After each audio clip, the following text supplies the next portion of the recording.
So my intervention was mostly for us to think about just how important the concept global city is for us as we think about the hybrid field of global urban history.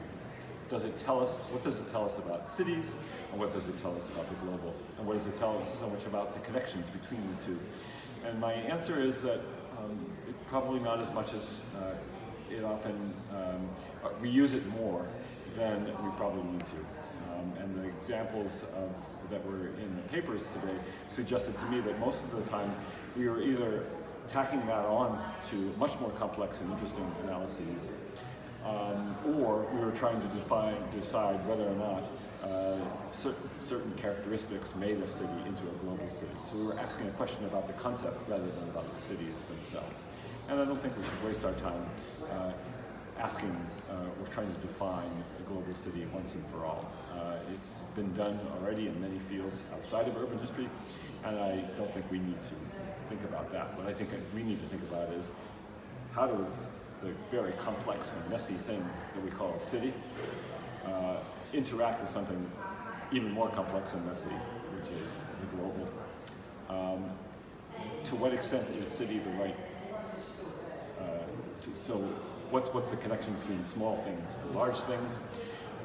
Is the city the correct entity to be thinking about in terms of the smaller things? Is the globe always the correct entity to be thinking about when we think of larger things? And what about things in the middle? And then what is the causal direction? Is it the small things creating the big things creating the small things? Is space, small space itself, a causal factor in larger phenomena? Is scope a causal factor? Is it an exclusive factor? Is it something that happens that exclusively explains or sufficiently explains other events at different scales?